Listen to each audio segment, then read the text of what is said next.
When the lawyer read my father's will, my name was there, but not where I expected it to be. I can still hear the scrape of the chair against the marble floor that day, sharp, echoing, final. Everyone's breath hung in the air, like dust in sunlight, unmoving. My younger brother Daniel sat across from me, his wife Lila beside him, her hand delicately resting on his arm like she owned him. Like she owned everything. The lawyer's voice was steady, practiced. To my daughter Claire, I sat up straighter, waiting. I leave the family home. There was a murmur. I smiled faintly. That house was full of memories. Mother's laughter, father's voice booming down the halls. I thought maybe he had left the business to both of us, or maybe a trust. I had worked in that company for 16 years, built it with him from the ground up. But then the lawyer continued, and to my son's wife, Lila, I leave the entirety of my business holdings and associated assets. The pen in my hand fell. A tiny click on the table. For a moment, no one moved. Then, Lila let out a soft, practiced sigh, as if she hadn't known, as if she was just as surprised. But the corner of her mouth betrayed her. A small, proud curl. That was the moment everything inside me cracked, the pedestal I had stood on for years. The certainty that I was my father's favorite. The belief that my sacrifices meant something. Growing up, I was the golden child. At least that's what everyone said. My father used to call me my right hand. He said it when I brought him his coffee before work, when I stayed late balancing the books, when I skipped vacations to handle emergencies. Daniel was the dreamer, the artist, the one who left early, forgot deadlines, and came home drunk on poetry or disappointment. I covered for him, cleaned his messes, and believed, truly believed, that one day he'd thank me. But he didn't. He just drifted. When our mother passed away 5 years ago, it was me who stood beside my father at the funeral, shaking hands, comforting guests. Daniel couldn't stop crying long enough to speak. After that, Dad and I became a team. He'd say, "Claire, you've got my backbone." And I'd smile, proud and tired, because I thought that meant something permanent. Our office smelled like leather and old coffee. I knew every inch of it, from the framed photo of my parents' wedding to the small crack in the corner window that caught sunlight just right in the mornings. My life revolved around that building. I handled payroll, vendors, clients. I even managed Dad's health appointments when he started slowing down. Daniel rarely came around. But Lila, she appeared one summer, all charm and perfume and ambition. She had met Daniel at some charity gala, and within months they were married. My father adored her. "She reminds me of your mother," he'd said once. That stung more than I'd admit. Lila was beautiful, yes. Graceful in that way people are when they know others are watching. She'd glide into our office with trays of pastries, smiling at the staff, calling my father Dad. Everyone liked her. And she liked everyone, especially the ones with influence. Still, I tried to welcome her. I bought her flowers when she moved in, helped her pick furniture for their new house. But somewhere between her soft compliments and her curious questions, I started feeling uneasy. She was always around, always watching. I brushed it off. Told myself I was being paranoid. After all, family was family. My father fell ill last winter. It was pneumonia that turned complicated. He was in and out of the hospital, and I was there every day. I brought his paperwork, handled the doctors, and kept the company running. Daniel and Lila visited occasionally, mostly on weekends. She'd bring him soup in those glass jars with ribbon tied around the lid, the kind that photographs well. I remember once she sat beside him, holding his hand and saying softly, "You shouldn't stress about business anymore, Dad. Let me and Daniel help." I almost laughed. Help? Daniel couldn't balance a checkbook, and Lila had never spent a day behind that desk. But my father smiled, weak and tired, and said, "Maybe you're right, sweetheart." Something in his tone made me pause. In the months before he passed, I noticed changes. Lila started showing up at the office, just to drop off lunch. She'd walk through departments chatting with employees like she belonged there. The younger staff loved her. She had that effortless warmth that people mistake for kindness. One day, I walked into my father's study and found her behind his desk, flipping through a folder. She smiled quickly when she saw me. "Oh, Claire, I was just organizing some of Dad's things. He asked me to." Her lipstick left a faint print on the edge of his coffee cup. I told myself not to make assumptions. But when she began attending board meetings in his place, I couldn't ignore it. The directors looked at me differently, like I was being replaced, one careful move at a time. Still, I stayed silent. Because family loyalty ran deep in me, because I believed blood mattered more than suspicion. The night before the will reading, I sat alone in the house my father had built. My house now, apparently. His photo was on the mantel, smiling, proud. I whispered into the quiet, "Dad, did I do something wrong?" The next morning, when his will was read and Lila's name replaced mine, I had my answer. It wasn't just about money. It was about worth. And for the first time in my life, I felt like maybe I had never really been his favorite at all. For days after the will reading, I couldn't sleep. The house felt unfamiliar, like every corner whispered things I didn't want to hear. I'd walk through the kitchen late at night, tracing the grain of the oak table my father and I had shared dinners on. His chair still creaked the same way when I brushed against it. The company's documents were stacked on the counter: contracts, letters, financial summaries. All the things I used to handle, now addressed to Lila Reynolds. That name looked wrong on letterhead. It felt like an intrusion. I kept asking myself one question: how did she convince him? Because my father was not easily fooled. He was a man of systems, logic, loyalty. For him to give away everything to a daughter-in-law who'd known him for less than 5 years, something had to have changed. I needed to know what. The first clue came on a quiet Tuesday afternoon. I was at the office. Technically, it wasn't my office anymore, but old habits die hard. I still had a key, and the security guard, Mr. Patel, couldn't bring himself to stop me. When I stepped inside, it smelled of cinnamon, Lila's perfume again. The blinds were open, sunlight spilling over the polished floors. Her handwriting was everywhere, in sticky notes, memos, even the welcome board at reception. I walked past the conference room, and that's when I saw her through the glass. Lila, sitting at my father's desk, smiling as she talked to the board members. Her tone was confident, animated, like she had been running this company her whole life. "Your father wanted the business in capable hands," she said, "and Daniel and I intend to honor his vision." Her voice carried that smooth, practiced warmth that people confuse for sincerity.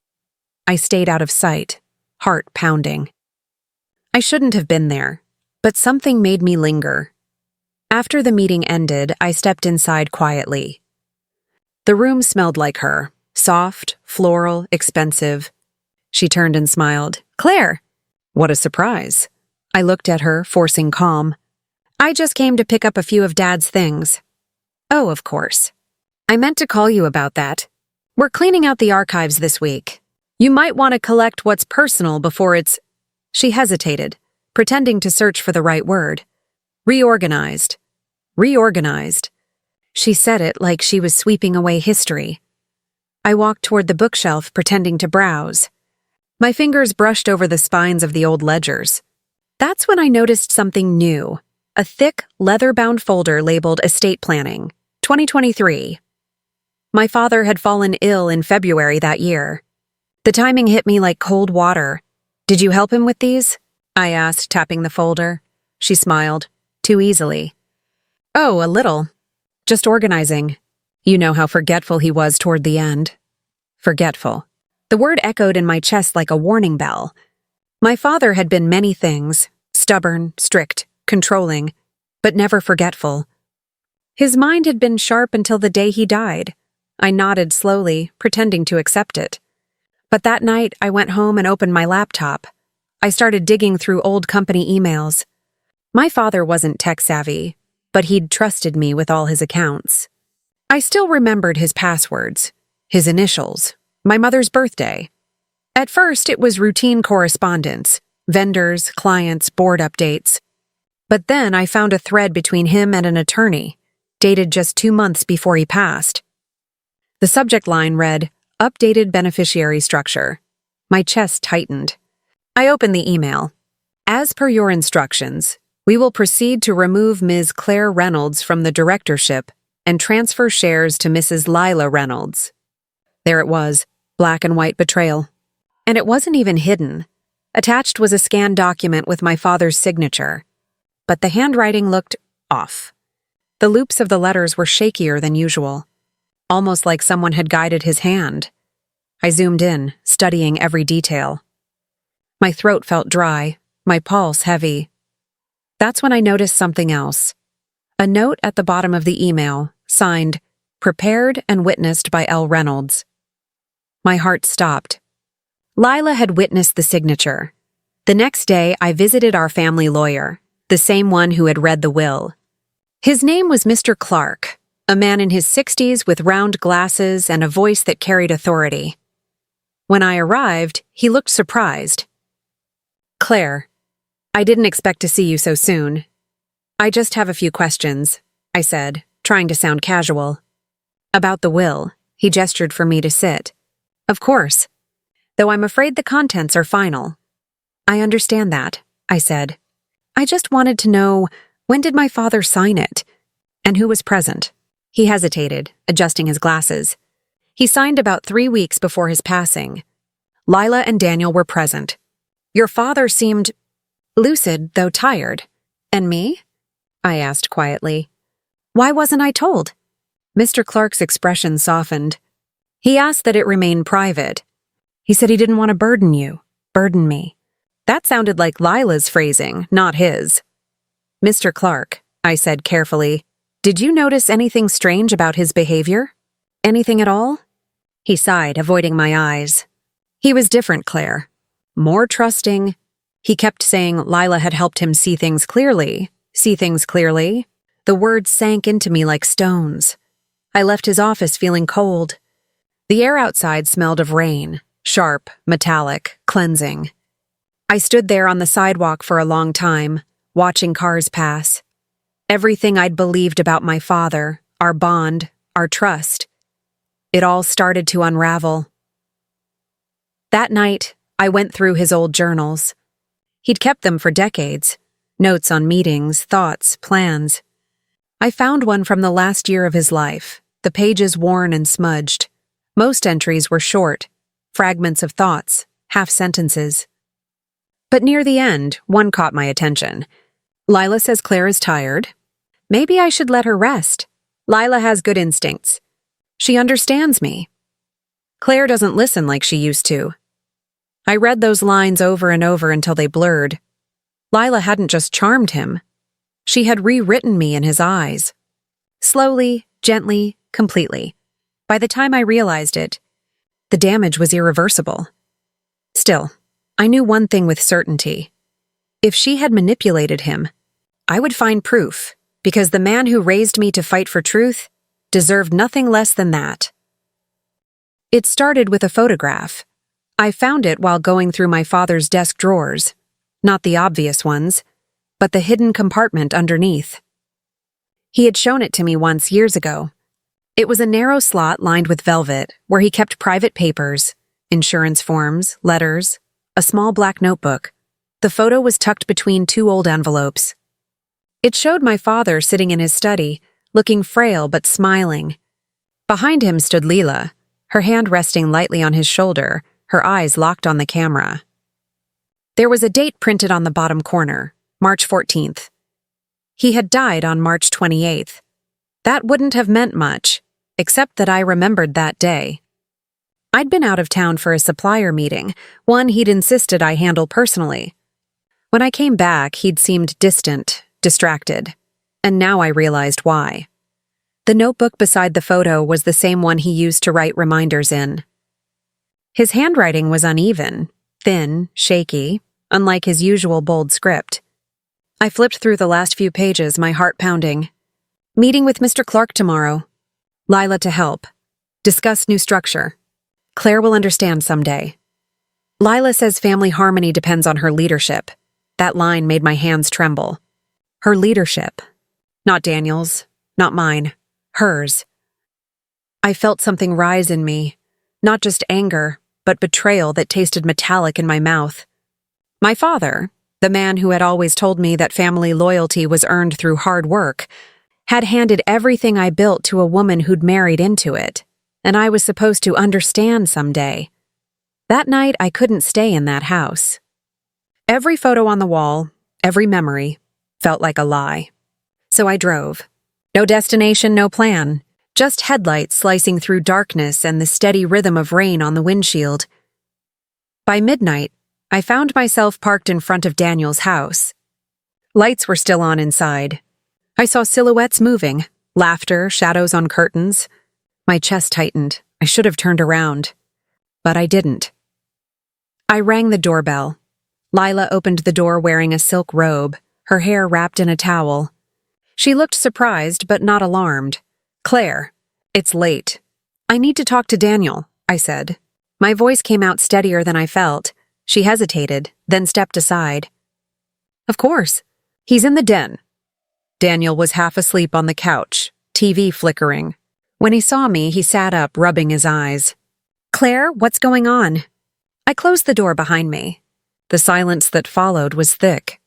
"Daniel," I said quietly, "did you know about the will?"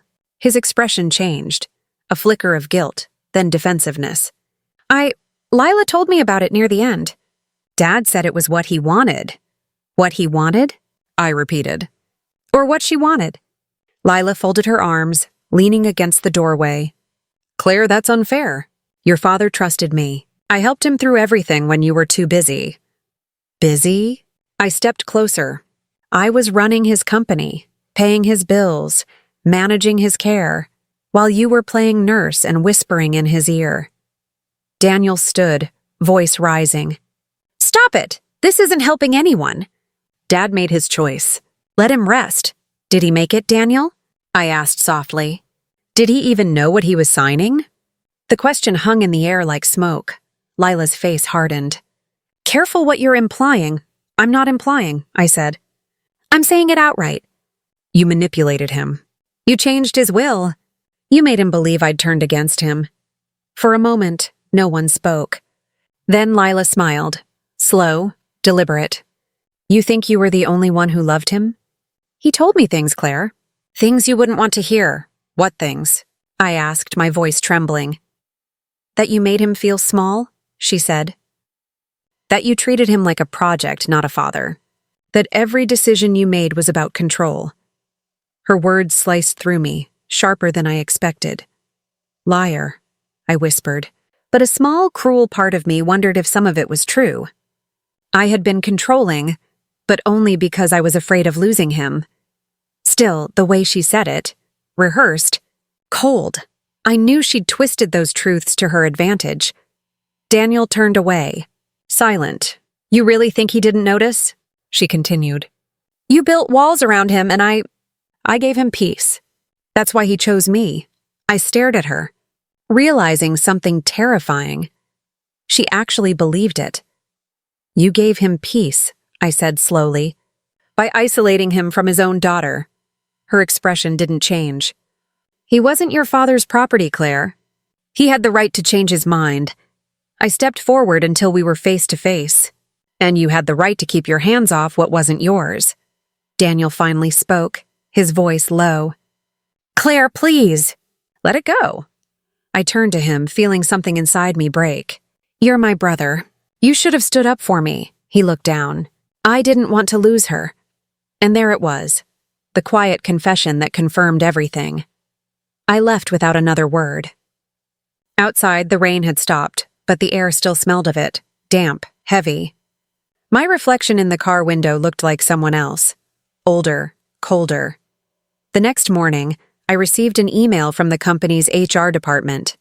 A polite message informing me that my access card had been deactivated and that my transition documentation would be sent soon. Lila had wasted no time. I sat in my kitchen staring at the screen, coffee cooling beside me. It was all gone.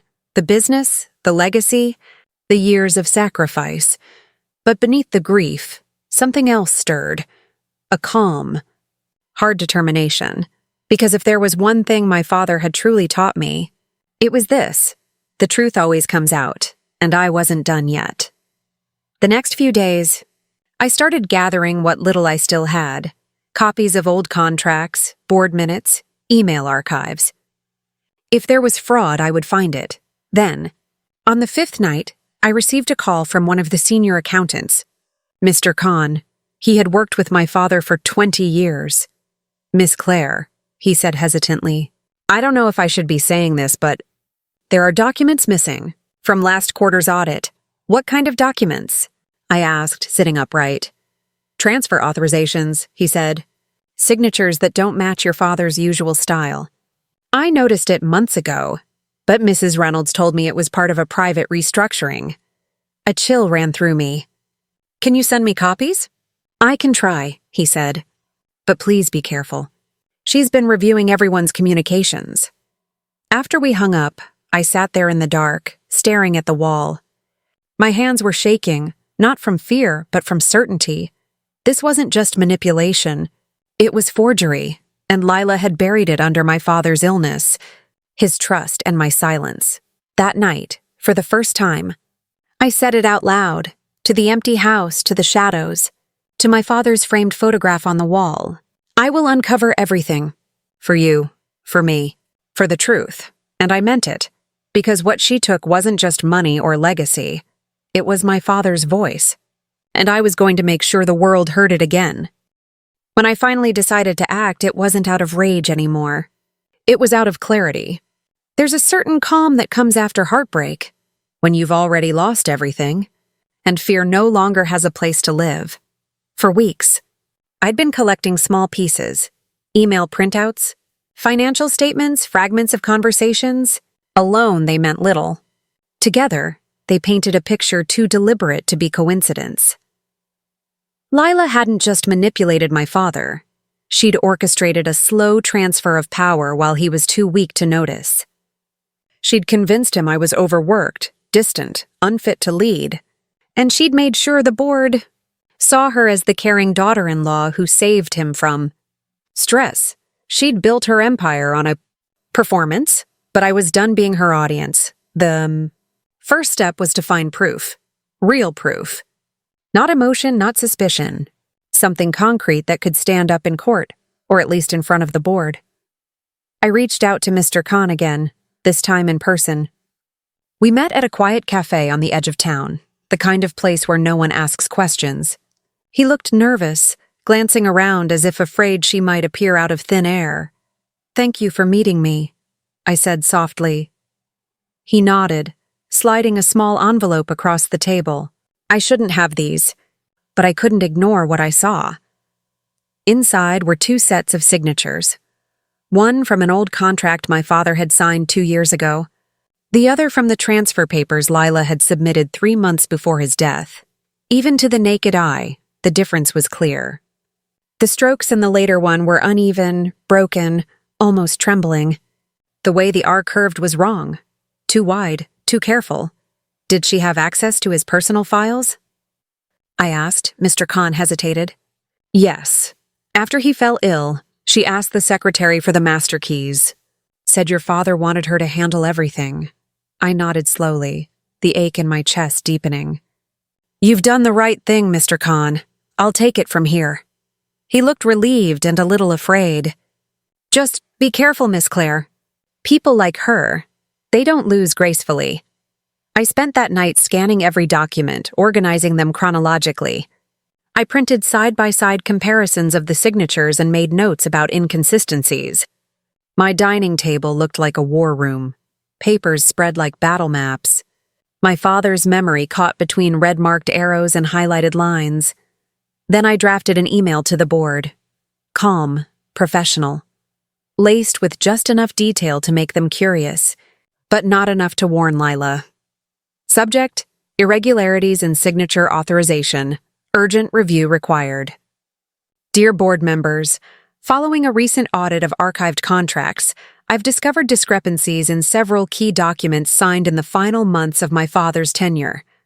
These inconsistencies may suggest forgery or undue influence.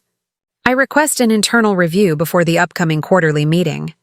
Respectfully, Claire Reynolds. I sent it just before dawn.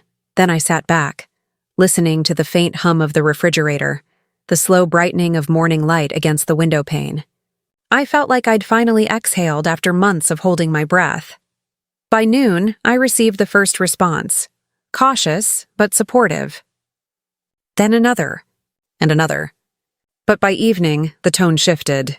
The board secretary called me, whispering nervously. "Mrs. Reynolds found out about the email," she said. "She's furious." "Of course she is," I murmured.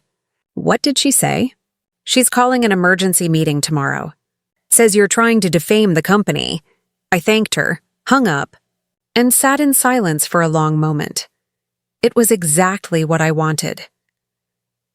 The meeting was held in the company's glass-walled boardroom, the same one where I'd first seen Lila sitting in my father's chair.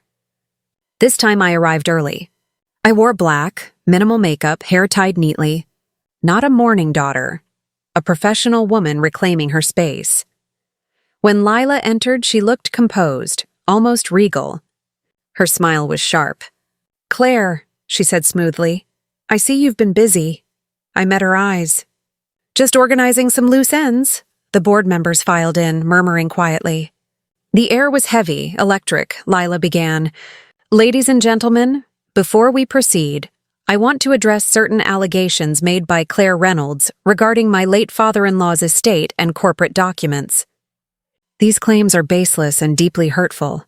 Her voice trembled, perfectly calculated. "It pains me that Claire's grief has led her to lash out this way. We all loved Mr. Reynolds. He trusted me, and I would never betray that trust." Her tone was flawless, empathetic, manipulative. Then it was my turn. "May I?" I asked quietly, sliding a folder onto the table. Lila's eyes flicked toward it. For the first time, I saw something crack in her expression. "These," I said, "are copies of my father's verified signatures over the last 10 years. And these," I opened another folder, "are from the transfer documents filed 3 months before his death." "I think you'll notice the differences," murmurs filled the room. The chairman leaned forward, studying the pages. "These look irregular," I continued, voice steady. "There's also email correspondence between my father's lawyer and Mrs. Reynolds, written during his hospitalization. In them, she requests drafts of the will, on his behalf, but none are copied to him directly." Lila's composure wavered. "That's not true," she said sharply. "He asked me to help. He was too weak to handle the details himself." I looked her straight in the eye. So weak he couldn't write, yet strong enough to rewrite his legacy? Silence, someone coughed. Another board member whispered, "This needs investigation." I stepped back, letting the papers speak for themselves. Lila's mask was slipping. "You're twisting things," she hissed under her breath. "You don't know what he said to me." "Maybe not," I replied quietly. "But I know what he didn't say to me, and that's why we're here." The board voted to initiate a formal audit, a small victory but enough. Lila left the room without looking at me. Daniel followed, silent, pale. When I reached the parking lot, I saw her waiting near my car. Her smile was gone. "You think you've won?" she said, voice low. "You've just embarrassed yourself." "No," I said softly. "I've just reminded everyone who I am." Her eyes flashed with anger. "You don't deserve any of it." "He loved me." I took a slow breath. "Maybe he did. But love doesn't justify deceit." For the first time, she had no reply. That night, I sat at my father's desk, mine again, for the first time in months, and opened his old notebook. The same words stared back at me. "Claire will understand someday." Tears welled up, but this time they weren't of grief. They were release. I understood now, not his choice, not his blindness, but his humanity. He'd been old, tired, lonely. She'd given him comfort. And in that weakness, he'd been deceived. But that didn't mean his truth had to die with him. I looked out the window at the city lights, whispering softly to the night, "I'm still your right hand, Dad, just not the way you expected." And for the first time since the funeral, I felt peace stirring beneath the pain. The audit took 3 weeks. 3 long, quiet weeks where I showed up every day, kept my head down, and waited. The halls of the company felt different, colder, quieter. People avoided eye contact, unsure which side of the story to believe. I didn't blame them. Lila had spent years crafting her image, the grieving widow, the savior of Reynolds Industries. I was the daughter who'd vanished, then returned with accusations. But truth has a strange way of moving. Slowly, at first. Then suddenly, like a wave breaking through glass. The auditors started with financial transfers. What they found wasn't just forgery. It was theft disguised as loyalty. Large sums funneled to consulting agencies that didn't exist.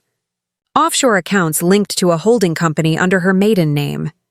A string of digital trails leading back to the very week my father was admitted to the hospital. Every new piece of evidence was another thread unraveling her empire. When the audit team finally called me in, their faces were grave. "Miss Reynolds," the lead investigator said, "I think you should prepare yourself. This is bigger than just a few forged signatures?" I nodded, hands steady. "I'm ready." The board meeting was scheduled for a Monday morning. The same room, the same long table. But this time, everything felt heavier. Reporters had gathered outside the building. News outlets had already picked up whispers of corporate misconduct and potential forgery. Someone had leaked. I had my suspicions who, but I didn't care. The truth was finally breathing. When Lila walked in, she was no longer radiant. The flawless mask she once wore had cracks. Her eyes were sharp, restless, darting toward every corner of the room as if searching for an escape. "Before we begin," she said, voice trembling with manufactured grace, "I want to say that all these accusations are a misunderstanding. I've devoted years to this company." The chairman raised a hand. "Mrs. Reynolds, the auditors have completed their findings. You'll have the chance to respond." He gestured to the lead investigator. The presentation began. Slide after slide. Transaction logs. Digital timestamps. Emails signed from her account. A forged power of attorney. Each revelation hit the room like thunder. Lila's face drained of color. Daniel, sitting at the end of the table, looked like a man watching his entire world collapse. He couldn't even meet my eyes. Finally, the investigator clicked to the last slide, a scanned copy of my father's forged signature beside her own. "This," he said, "is the document that transferred majority control of Reynolds Industries to Mrs. Lila Reynolds. Forensic analysis concludes with 98% certainty that this signature was not authored by Mr. Reynolds." Silence, the kind that makes you hear your own heartbeat. Lila stood abruptly. "You think you can destroy me with fake evidence? This is all her doing." She pointed at me, voice breaking. "She's jealous. She's always been jealous of what I had with her father." Her words hung heavy in the air. Too heavy, no one spoke. No one defended her. For the first time, her weapon, manipulation, turned useless. The chairman cleared his throat. "Mrs. Reynolds, given the evidence, the board has voted unanimously to suspend your access and refer this matter to the authorities." Her mouth fell open. "You can't—" But security was already at the door. As she was escorted out, she turned back toward me. Her voice cracked, filled with venom and despair. "You'll regret this, Claire. You've killed your father's legacy." I looked at her, not with anger, not even pity, but a quiet kind of finality. "No," I said softly. "I've saved it." The story made headlines that evening. Corporate widow exposed in multi-million-dollar fraud. Daughter of late CEO uncovers forgery scandal. The world feasted on it, as it always does. But I didn't read the articles. I didn't watch the news. Instead, I drove to my father's old house, now locked, dusty, frozen in time. I unlocked the door, stepped into the quiet. The faint smell of cedar and old books still lingered. His study was just as he left it, papers stacked neatly, pens aligned. I walked to his chair, ran my hand along the worn leather, and whispered, "It's done, Dad. The truth's out." For a moment, I swore I could feel him there, not as a ghost, but as a presence.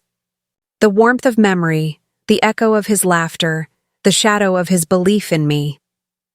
I sat down at his desk and wrote one final letter. To the board.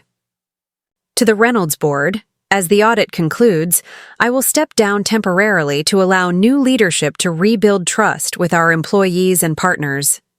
My only wish is that the company continues to reflect the integrity my father once stood for. I'll remain available for guidance but not control. This isn't about power anymore. It's about peace. Sincerely, Claire Reynolds. When I folded the letter, a strange calm settled inside me. It wasn't victory. It wasn't revenge. It was balance, the kind that comes when truth finally outweighs betrayal. Weeks later, Daniel reached out. He wanted to meet. We sat at a park near the river, the same place we'd once talked about dreams and futures. He looked older, worn. "I didn't know," he said quietly. "I swear I didn't. She made me believe she loved him." "Loved us. I believe you," I said. "But love can't survive lies." "And she built everything on them." He nodded, tears gathering in his eyes. "What happens now?" "I rebuild," I said simply. "Not the company. Myself." He tried to smile. "You always were stronger than me." "No," I said softly. "Just quieter. It's been 6 months now. The company's recovering." The board reinstated my name, not as CEO, but as founder's daughter. A title that carries history, not burden. Sometimes I still dream of my father, sitting at his desk, looking up with that proud, gentle smile. In those dreams, I'm not the woman who exposed a fraud. I'm just his little girl again, walking into his office with a cup of coffee, saying, "You've been working too long, Dad." And he laughs, saying, "That's what it takes to build something that lasts." Maybe he was right. Maybe truth, like legacy, only lasts when someone's willing to fight for it, quietly, fiercely, without losing their humanity. So I do, every single day.